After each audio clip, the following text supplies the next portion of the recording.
watching this for the last year as my friends out in Oregon, Lewis and Clark, Keeping Goodstein, and others, put together this Focus the Nation thing all across the country and watched it grow. It's been really exciting and so good that y'all are part of it. In fact, it's going so well that I'm going to have to leave you the second I'm done before I get to hear all the sort of what's coming up later this afternoon about what's going on here in Champlain, because I have to get down to Boston. I'm supposed to talk at BC, at Suffolk, and at Wellesley. Their Focus the Nation celebrations in the next couple of days. So it's a great plan, except for those of us who have to talk about all of this and drive around every place to do it.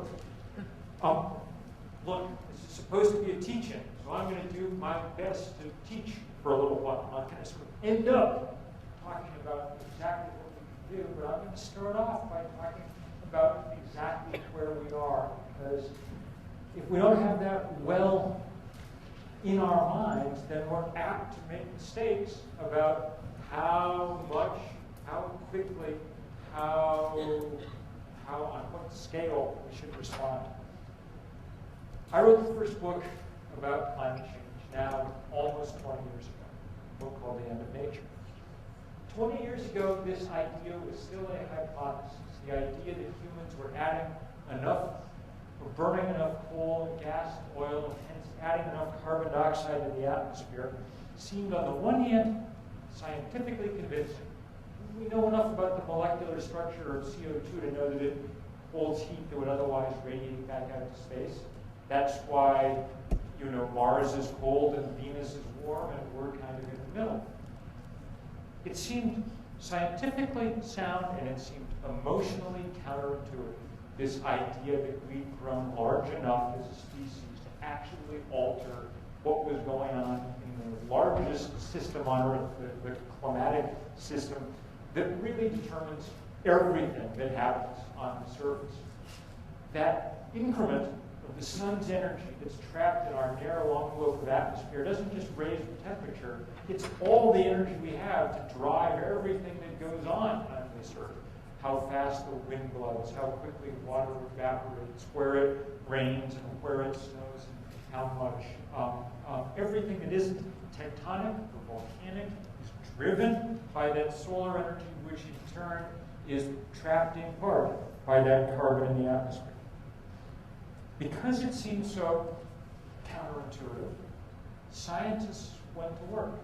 And they went to work really with more diligence and more money and more brain power than on any other question that humans have ever studied in a similar period of time. For about 5 years in the early 1990s, when we all were very young, people were sending up weather balloons and satellites. They were coring glaciers, the sediments in the bottoms of ponds, and they were refining more and more of these vast computer models that are our best simulation of what's going on in the climate, what will happen in the future as we change the atmosphere.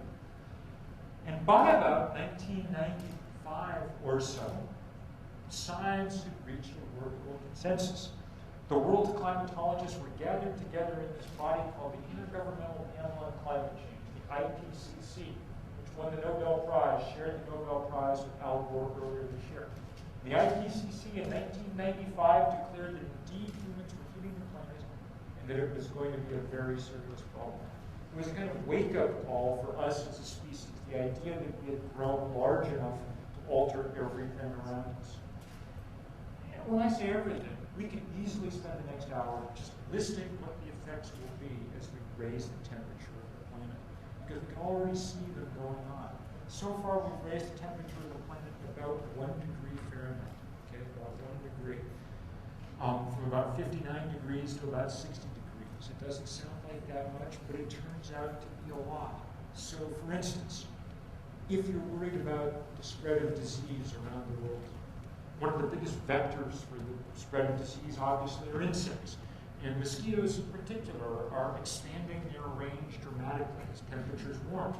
Much of the third world is built, the cities are built where they're built because they were high enough up the sides of mountains or wherever to be out of the range where mosquitoes could overwinter easily, and hence malaria and other diseases were not endemic. That's changing. changing very fast. I was in Bangladesh a few years ago when they had their first big outbreak of another mosquito-borne disease, maybe a worse disease than malaria, called dengue fever, a disease that the World Health Organization says will be the emergent disease of this century because the mosquito that spreads it, the Aedes aegypti, is already spreading out into vast new swaths of territory. Well, I was in Bangladesh, as I say, they had the first big outbreak, and I had the, well, in a sense almost, I think in retrospect, the good fortune to catch it myself, to have some sense of, you know, I'm just healthy and strong. When I tried, I was still by far the sickest that I ever been. And there were people dying all over Dhaka, all over Bangladesh every day, because of course there's no vaccine or treatment or anything for dengue. Only poor people have ever caught it in the past, so why would we bother with a vaccine or something? It was just, and it spreads daily. The Economist magazine said recently that global warming is now driving increases of 100, 200, 300% a year in the incidence of dengue across Latin America as well as across Asia.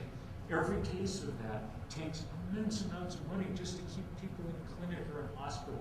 Money that should be spent on, you know, dealing with HIV, dealing with all the other health crises that we face.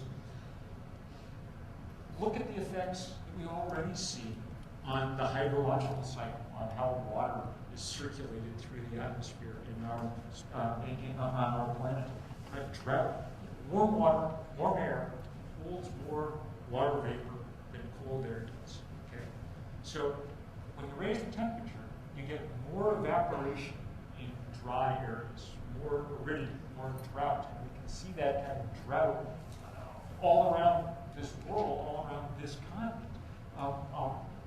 You may have seen the cover story of the New York Times Magazine a couple of months ago talking about the great drought, multi-decade drought now gripping the Southwest, with predictions that the great reservoirs on the Colorado would never completely fill again in anybody's lifetime because we've entered into this cycle of decreased river flows and increased evaporation.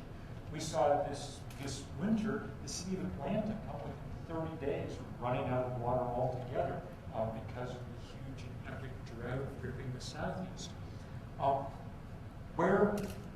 Once that water vapor is evaporated and is up in the atmosphere, eventually it's going to come down. So in the wet areas, we see a tremendous increase in deluge, in flood, and downpour. At our latitude, around here, we've seen an increase of about 20% in the last 20 years in the number of storms that drop more than 2 inches of rain in a 24-hour period. A real gully washer kind of storms that do nobody any good, that cause all kinds of soil erosion and crop damage and make it very, very hard. Storminess in general is on the increase. You don't need to pay much attention to have seen things like Hurricane Katrina and the strength of epic hurricanes in some recent seasons. That's because hurricanes draw their power from the warmth in the first couple of meters of the sea's surface. As that temperature increases, the chances, not the certainty in any given year, but the chances in any given season of bigger, stronger hurricanes go up.